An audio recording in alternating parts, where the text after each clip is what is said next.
Okay, Chaz, let's get right to it. The Reds had lost 3 straight series. They couldn't score.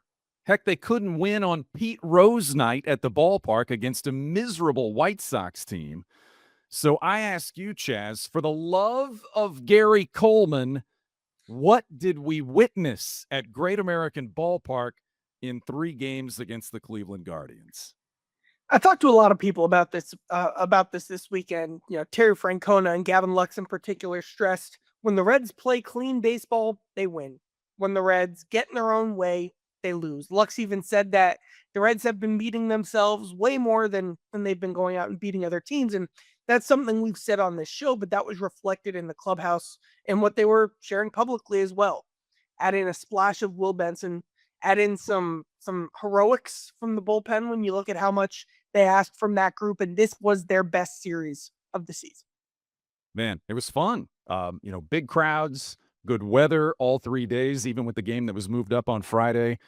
It was a great weekend series at the ballpark, and when the smoke finally cleared on Sunday, the Reds had won 4 in a row. They'd crawled back to 500 after that eventful week at the home yard on the banks of the Ohio River. So that's where we start. Welcome to Power Stacks, proud members of the Growler Podcast Network. I'm Brian Giesenslaw. That's Chaz at the world headquarters of Charlie's Chalkboard. Time to cue the tease music because, Chaz, here is the dramatic tease for this episode of the show. Coming up, we have the radio references on Terry Francona's resume and how the Reds' deep dive on Tito led them to the broadcast booth. Also, they say it's not show friends, it's show business. But loyalty played a big part in the Reds' sweep against the Guardians, and that was a movie reference in case you didn't get it. Sure. Yeah, I haven't seen that one, but I'm sure it's a good one too. No, you have. You have. You said you'd seen Jerry Maguire, so I have seen that one. Okay. Go check it out again. And the final part of the tease, the Reds talked the talk and then walked the walk. The team meeting that took place behind closed doors in the Reds clubhouse. All that's on the way. But first, we start with the leadoff spot, and I'm paraphrasing Terry Francona from Sunday, Chaz, which you just alluded to. He said Sunday's game was one of the most fun games to be a part of. To cap off that series and to do it the way that they did, why do you think Tito enjoyed that so much outside of the obvious of just the guy loves to win? The Reds look like a good team over the weekend. Will they sustain it? Who knows? But this is kind of what they thought was in there that they've been chasing since the first day of spring training. When you look at the efficiency they had on double plays and some really nice moments in the field, when you looked at the consistent strike throwing and aggressiveness, especially out of the bullpen, when you looked at, especially on Friday, but in some specific cases all weekend, the situational hitting, moving guys over, creating rallies, setting yourself up or your teammate up to be successful. Then Saturday, Santiago Espinal, the fake bunt swing, like that's Terry Francona ball. And will the Reds keep playing it? Gavin Lux even said nobody knows. Baseball's pretty tough to do with that kind of stuff. But they did it this weekend, and that's the gold standard that they're trying to get to. Well, from a pitching standpoint, the entire series was about the Reds' bullpen. So let's start there. And the fascinating game in this series was the Saturday game because on Friday afternoon, the plan for Saturday's game was Chase Petty to start, to get his third start. And we know the first two were tough on 22-year-old Chase Petty. So that was the news on Friday afternoon. By post-game on Friday, the Reds had alerted everyone that they would be starting Saturday's game with an opener, but even in the game notes, the media notes distributed, Chase Petty's name is still on there. We're still all thinking and led to believe that Chase Petty was some part of the plan for the game on Saturday after the opener. But the opener was announced as Brent Suter, and Brent Suter has filled that role a number of times in his career. He's done it quite well for the Reds already just this season. And when Suter started that game with 3 scoreless innings, it set into motion in-game decision-making by Terry Francona and Derek Johnson, the pitching coach. Based on what they saw, how they felt the game was playing out, they turned it into a true bullpen game, and Petty never pitched. And it looked like a brilliant idea by the time it was all said and done, and the Reds won that game. Jose Trevino was behind the dish for that game. And so I went to him and asked him about the bullpen, and he said he felt really confident every time the new guy came in because he knew that that person coming in from the bullpen was matched up in some way or set up in some way to have success for wherever they were in the lineup or whatever situation they were facing. So he guided 6 bullpen arms through 9 innings to a win against the Guardians, which is a dangerous lineup. But it all started with the guy that everyone said was perfectly suited to open that game in that role, and that's Brent Suter. Here's Trevino on Suter and the bullpen performance on Saturday night. I think especially with Suter, man, because he does have multiple weapons. Yeah. So it's like you can get creative in that sense, especially when he's going to go multiple innings. Yeah. When he comes out and he does his thing, it's like right to the point and stuff. But when he comes out there, he's going to get multiple innings. He's going to see the lineup turn over. Yeah. Then it's like, okay, we can do multiple things to these guys because you have multiple weapons. Everybody that we talked to, Tito included, says, Suter's kind of the perfect guy for that. What makes him perfect? Man, honestly, the pace of the pace that he works, it's quick, it's fast. It's if you're not ready for it, like he's gonna get you. So like, and obviously he has good stuff, but I think the pace of play, it's like, here we go, kind of get you into the swing of things. I think he threw a 67-mile-an-hour pitch last night. I think I missed it. I think you came. Yeah, something. I think I missed it. Yeah. I think it went like either right past me or something like that. Yeah. You went from catching or trying to catch 67 with him to 101. Yeah. With Luis May. What's it like catching May? I mean, it's hard and heavy, man. It's hard and heavy. Like this dude throws a bowling ball up there. So, and it's hard too. Yeah. So, yeah. What do you know yet about his personality or his makeup? Because he seems like a really easygoing. He's super, super easygoing, man. He's an awesome team. The bullpen is a group. Those guys are kind of out there during the game on an island, right? They're their own little team within the team. Yeah. Does that bullpen have a personality yet collectively that you could describe? There's just a whole different bunch of characters. Just like a whole, they all have their different traits, but it's like, should be a TV show about them, to be honest. You should just leave a camera in there and just let them kind of do it. I think it'd be great. But yeah, man, I think they're all different characters, man. Yeah, none of them are the same. Reality TV in the Reds bullpen. And Jose Trevino continues to get a lot of credit for how he guides pitchers through games like that. And it was a beautiful thing to watch on Saturday. And just to wrap up the conversation about the bullpen and what they did in the entire series against the Guardians, Santillan and Pagan, Chaz, worked all 3 games. And you know what that means, because you've told us before, if a guy saves 3 consecutive games, he's getting some ink on Charlie's chalkboard, right? That's coming tomorrow. I'm gonna go back to Pagan tomorrow. I did not get him post game today. That was very, very, very, very much on my mind today, and I'll be going back to Emilio tomorrow. We'll probably be hearing from him on the next edition of Power Stacks. That's outstanding. So you think I don't pay attention, but I pay attention to what you say. I remember these things. So I look forward. That you had Jerry Maguire. Me watching that movie. We've already had a Gary Coleman reference on this. Yeah, there's more to come. And if you don't know the history, go back and listen. Look it up.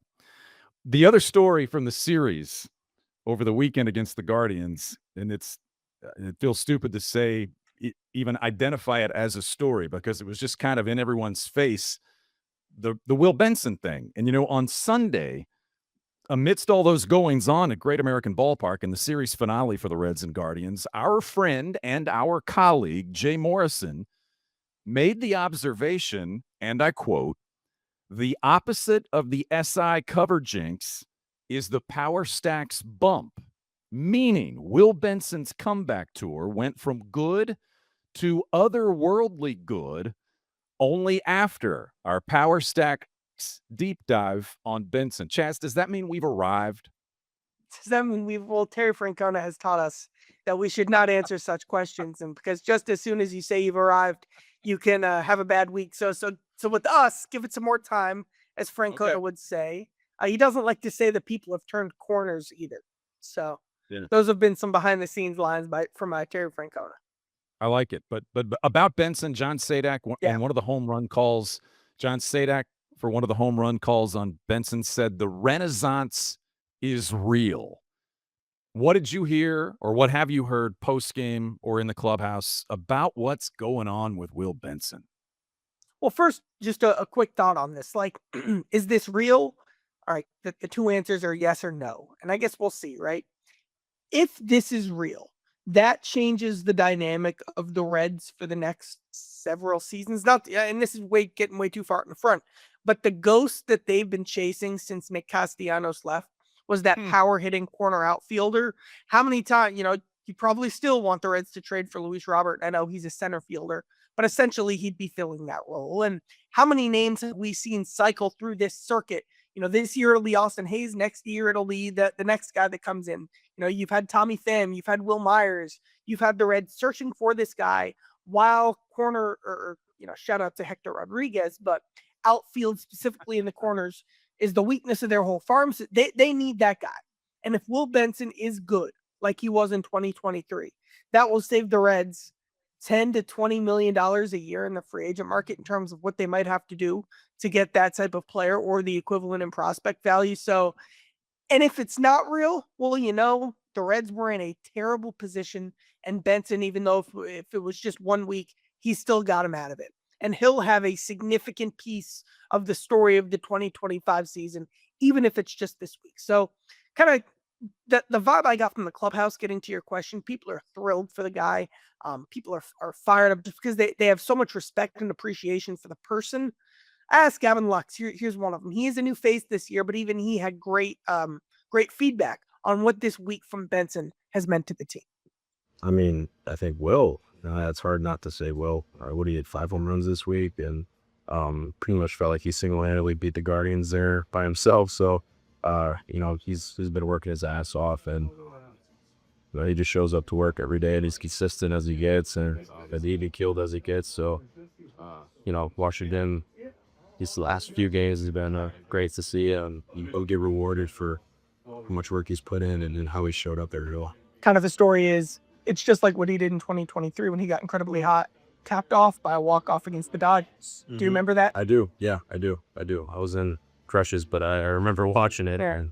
And I mean, he's got a ton of talent, and he's extremely disciplined to his craft. So, like I said, it's fun to see him get rewarded for how good of a human being he is. When Will Benson buries one into the seat, you don't forget it, even if you're on the other side. I mean, he has those types of moments as a power hitter, and he had some more of them this week. Yeah, and I would encourage you to go back and listen to the previous episode of Power Stacks. Do the deep dive on Will Benson. You'll hear more about his story, and as Chaz has said before, it's a human story right now, and he sounds completely different post-game as he did after each of those games against the Guardians when he was such a big factor in the Reds' wins. Time now for Tito's Top 1. I've been looking forward to this story from you because you think about this series and the common denominator between the two teams, outside of the fact that they both reside in the Buckeye State, is now Terry Francona. And Francona had 11 seasons in Cleveland, a time in which they dominated the vaunted battle for the Ohio Cup. And now he's on the other side of it for the first time. And we take you back to spring training, the first time these two teams were supposed to meet in spring training, and Terry Francona assigned himself the other game because he said he didn't want it to be a, quote, hug fest with all the people that he knows from the Guardians organization, the players, the staff, and whatnot. He wanted it to be about his team against that team, his new team against that team. And so this series started at Great American Ballpark. There were hugs, honestly. Francona was happy to see a lot of his friends and a lot of people from Cleveland that he worked with and for all those years, what he called the best 11 years of his life. I don't know how to classify it as a hug fest or not, but when it got down to baseball, he wanted to win these games. And just like he did when he was on the other side of it, he came out on top in round 1 of the battle for the Ohio Cup. But let's trace that story with Francona and the Reds and the Guardians back to its origin. When Francona was in Tucson trying to heal up, he was out of baseball, and the Reds needed a manager. The story of how the Reds hired Terry Francona starts with Marty Brennaman, kind of a great bridge between the two sides, and kind of, we've heard that story. We've heard Marty talk about Tito and their friendship and that link and that connection. Part 2 of that story is the Reds are in Cleveland for a Tuesday, Wednesday, weird 2-game series in the last week of the regular season. David was fired on Sunday, off day Monday, Cleveland Tuesday. On Tuesday and Wednesday, the Reds are getting the sense from Marty, but also, from camps that Tito is interested in the job. So while some prominent Reds front office members were back in Cincinnati doing the legwork of the extensive managerial search that they were planning, Nick Krall and Brad Metter are in Cleveland, and they're getting the feedback that Tito might be interested in this. And actually, peel back the curtain a bit. Brad Metter was talking to me. And then he found out that Tito had some more interest in the job. So understandably, Brad had to go work. Well, he was working, but you know what I mean. So from the conversation with me to get his feedback, to do his research, he also didn't want to go. I don't know what Brad was thinking specifically, but I would assume you don't want to broadcast kind of the initial stages. You don't want to go straight to Cleveland's president of baseball operations or something, just as you're starting out your search. This is phase 1. So Brad Metter goes to someone he knows really well, someone he really trusts, someone with a great perspective, someone who had a really unique insight on Terry Francona. And that's Tom Hamilton. They met right before one of the Reds games. It was a very long conversation. And again, Hamilton and Metter, they've known each other forever through baseball. It's one of those links. Go ahead. Yeah, but we should identify Tom Hamilton, legendary radio voice Yes. of Cleveland baseball, the Frick Award winner, which is essentially the Hall of Fame for broadcasters, been there forever, called all those great Guardians games of the last 30 plus years. And so he's a man that is Cleveland baseball. And just to clarify, Brad Metter's relationship with him and going back to him to talk about a guy he covered for all those 11 seasons. And so the Reds, again, had heard about Francona from Marty, but Marty hadn't been around Tito every day as a manager. So this was like the first interview they did about Tito. This was kicking off the search, and it was a great conversation. So I went up to the broadcast booth this weekend. Tom Hamilton, what a human being. And I go, Tom, what'd you tell Brad? And so this isn't really, but it kind of is. Here was kind of the interview that the Reds were doing as they really learned what they were going after in Terry Francona for the first time. Here's Tom Hamilton. Just think, Charlie, his communication skills are second to none. And I think his humility is second to none. I just think that Tito never feels that he's better than anyone else. And he doesn't feel he's smarter than anyone else. And it doesn't matter what you do, what your walk of life is. He never feels he's above anyone. He's just the most humble, special person I've ever been around. How does that go hand in hand with winning ball games? How does one translate to the other? Well, I think one is that he knows that this game will humble you if you think you've gotten it and figured out.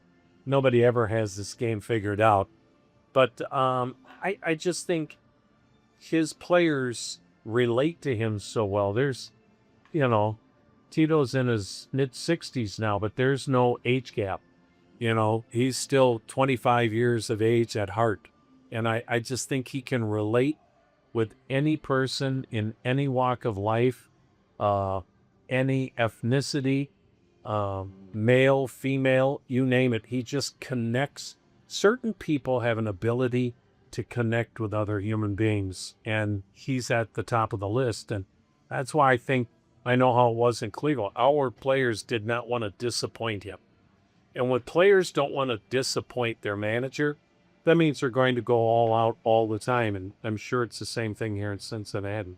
The Reds are kind of stuffed one of it. They'd like to win more games. He's been very positive. He's been very steady. You almost can't tell if they won or lost the previous stages. Obviously, Cleveland did a ton of winning, but is that a quality that stands out? Charlie, I think he is at his best when times are tough.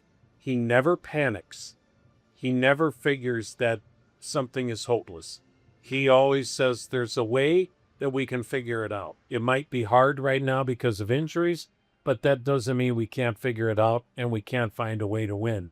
And if you look at his track record, excuse me, I'm sorry, in Cleveland, his teams always got better as the year went on. If you look at his numbers, we were so good after, I'm sorry, darn Paula.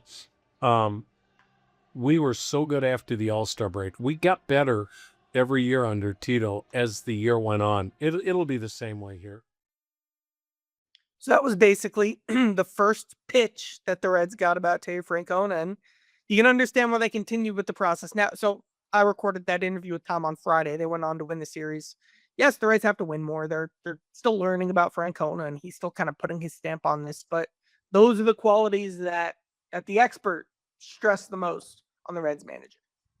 Hammy's outstanding. I'm sorry that the Southwest Ohio pollen got to him in the middle of your conversation multiple times. But that's a fascinating way to look at how, everybody always has somebody they call first or somebody they kind of feel out first when they're in those situations. And from Marty Brenneman to Tom Hamilton, it's interesting that those voices for the Reds initially came from the broadcast booth in some way. We're going to get in the notebook now, into Charlie's notebook. And Chaz, you remember, I think a week ago, we started the show with the fact that Francona had apologized to his bullpen. We've already sung the praises of the bullpen to start this show, but a week ago, the position was quite different. He apologized to his bullpen because he said we got caught short in terms of fresh arms, and it bothered him that he had to ask certain players to pitch more than he would have liked or in different situations than he would have liked to put them in. Here's some of the quotes from Francona around that time. He said, "We didn't want to send anyone down that didn't deserve it. We're trying to build something here. Loyalty comes into play." Loyalty is a powerful word in sports, in management, whatever it is. But he said loyalty comes into play. And it seems now that we have that series in the rear view and the Reds' bullpen performance in the series against the Guardians, it seems that loyalty to two players specifically in the Reds' bullpen helped them win that series against Cleveland. Just look at the bullpen game on Saturday. The whole strategy was built, and I really mean the whole strategy was built around Ryan Richardson's ability to give them two innings, and then Luis May to give them a scoreless, high leverage sixth against the heart of Cleveland's order. Those are two rookies. Those are two incredibly young relief pitchers, and those are two guys who have already risen considerably up the bullpen depth chart. Because the Reds didn't send them down to get a fresh arm, which they probably needed, Richardson and May were both available, not just Saturday, but all week, where they've consistently been pitching in high leverage situations. May, I think he allowed a run on Sunday, but he had another one on Sunday, and he's continued to look the part. Here's what May said. May said, "First of all, I'd like to thank God and thank the Reds for giving me this opportunity." And Ryan Richardson said, "I'd really like to come into the big leagues and try to prove a point that I belong. It's really nice to see it recognized." And the game we play is, all right, who's the Reds' young core? Who's the Reds' young core? Richardson and May are a part of this core. Like, they don't get as much shine because they're in the bullpen, but Richardson and May, I think you're going to have pretty nice futures here in the Reds bullpen. And this is an early sign of them kind of meeting the moment and the Reds' faith in them paying off. Brent Suter, he was in overdrive post-game after the game on Saturday. When he came to the media room, he was kind of redlining the whole time. And he's like that a lot, but he was really amped up after that game on Saturday. And you think about the fact that, it'd been 2 hours since he pitched, since he left the game, and he was still in game mode. But he talked about all those guys, everybody in the pen, and he said, "Hey, and it was big for Luis May, and we're celebrating his first big league win back there right now." If you know baseball, clubhouses, those celebrations are they are kept to team and what the team within the walls as to what happens, but they get a little crazy and a little wild. And we kind of chuckled about that on Sunday with Luis May and Jose Trevino kind of laughed about it some, but there's loyalty, there's culture, there's all those things. And the Reds had a lot of that going on in this series that would go into team building and making this group believe and not want to disappoint Terry Francona, like Tom Hamilton said. So I thought that was all great to see. Point number 2 in the notebook is the homestand clearly, and I mean clearly, ended a lot better than it started, because you rewind to Wednesday, and the Reds have come off the tough road trip, and the Reds had also, you look back, and they lost back-to-back games to one of the worst road teams in baseball. That was the White Sox. They came to Cincinnati with 3 wins outside of Chicago all season long. So before Thursday's game, the final game of that series against the White Sox, the Reds had the good old team meeting. And if you listen to people talk about team meetings, especially in baseball, sometimes they can be very impactful. I think back to oh man, I just blanked on the name. Sometimes they can be very impactful. So impactful that you can't remember the name or the thought you were having. But sometimes they're just overused and they're ineffective. So guys are reluctant to talk about team meetings, especially in baseball when you play every day and you see the same guys every day. You don't want to talk too much. You just want to go play and fix the problems. But the Reds had a team meeting. What did you find out about that team meeting? Because it sure looked like it helped. It was the hitters meeting before Thursday's game where they sit down to discuss the opposing pitcher. And instead of just talking about, who they were facing and what the pitches are going to be, they talked about what their identity is. And they kind of dug to the root of the issue. And Chris Baleka, I was told, played a prominent role. And then a few other players who I couldn't quite get the names of spoke up as well. Probably the Reds veteran hitters, who they are. And again, I feel like they got to and Spencer Steer said it. They addressed the elephant in the room. Here's Steer talking more, diving more into what the Reds addressed in this team meeting on Thursday. And as we record this, they haven't lost since. It's a couple guys. Val, our hitting coach, really led it and just kind of talked some things out. I think we went through a 2-week stretch there where every at bat with runners in scoring position or runner at second, no outs, it kind of felt like life or death. We just wanted to reiterate the fact that, look, if you don't get the job done, the guy behind you, they're gonna take pride in getting it done for you. And I think that's important. That's what good offenses do is pick each other up and get the job done when the guy in front of you doesn't, and when you don't get it, trusting the guy behind you to get it done. So it was a good talk. I mean, obviously, words are words. You got to go out there and put into action and actually execute once the game comes around. But I think it was just kind of a good reassurance, like we're in this together, and you don't have to feel like when you call up in a big spot, it's life or death. Trust yourself. We're all good baseball players. We're all playing here for a reason. So I think it was kind of just a little reassurance and that kind of work. And then I asked you, the life or death stuff, were you feeling that way? And he goes, yeah. He goes, yeah, I was. And you can probably look up and down the Reds lineup too and have a lot of hitters, if they were being candid, make that same admission. I guess the whole life or death thing worked for Will Benson this weekend, who was getting big swings. But Espinal, again, the fake bunt swing, not that that's a winning formula, but Friday, I think they did a fantastic job getting guys on, moving them over. That's what they're trying to do. They're using their speed more. Ellie hit a great delayed steal the other day. Like they have an idea. They've got to hit better. They need sparks like guys like Will Benson going off, but the meetings certainly seem to be productive as well.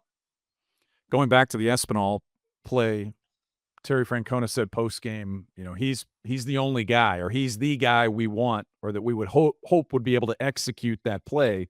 And he certainly made it look easy.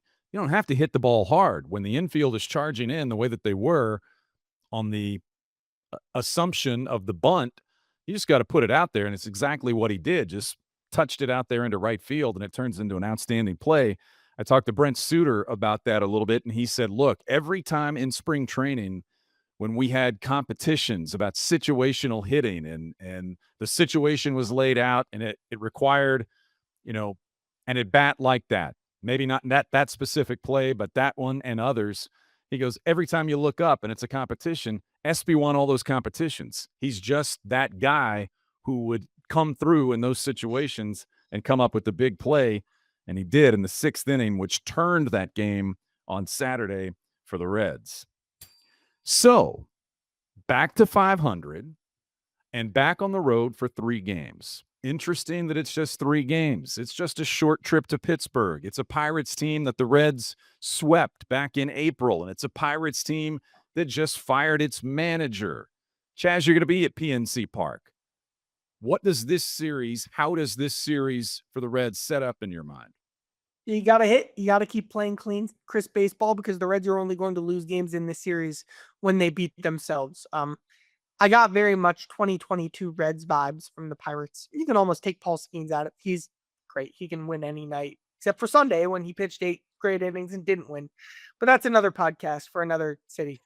The Reds, again, if they don't beat themselves, if they continue building on how they've been, they're going to be in great shape. I'm also looking for Jake Fraley come back. He's been continuing to ramp up. Wow. Hunter, possibly an option for Friday against the Cubs as well. That's going to be a huge series. You'd like to go into that with some momentum as well. So a nice little appetizer before the big NL Central matchup at the end of the week. And that's the thing is, ball players are a game at a time, a day at a time. We can look ahead. So right now I'm looking at the schedule, and outside of the Pirates, this is how it ramps up for the Reds into, all the way through the end of June. You can just rattle it off. The Pirates, that's the last you're going to see of a team like the Pirates. The Reds are going to see the Cubs, the Royals, the Cubs again, the Brewers, the Diamondbacks, the Guardians, the Tigers, the Twins, the Cardinals, the Yankees. It just keeps coming. So the Reds, this is a proving ground. This will be a proving ground. And if they can settle themselves and harness what they've gathered in this series against the Pirates, they're going to be tested in some ways. And hopefully there's some better health that comes along for the Reds that can help them in those games down the line. It'll be a fun series. Chaz, have you told any? Caught me off guard. I have been telling friends. Okay. Have you told any friends? I did. I don't have as many friends as you do, but I've told the ones that I have. Please like, subscribe, share, check out Power Stacks. Go back and listen to an old episode. Go back and do the Will Benson deep dive. Go back and do Charlie's Gary Coleman reference, for which he had no idea. Catch up and then check out the new episode. What's that? Learn who Gary Coleman is, and then you march forward with the rest of your month. They do. Chaz, this was fun. I'm glad I made you smile a couple of times tonight. Enjoy Pittsburgh, and we'll check in when you get back from that. In the meantime, thanks for checking out Power Stacks for producer Kent, who's killing it back in the Lone Star State. I'm Geese. That's Chaz. We'll see you next time.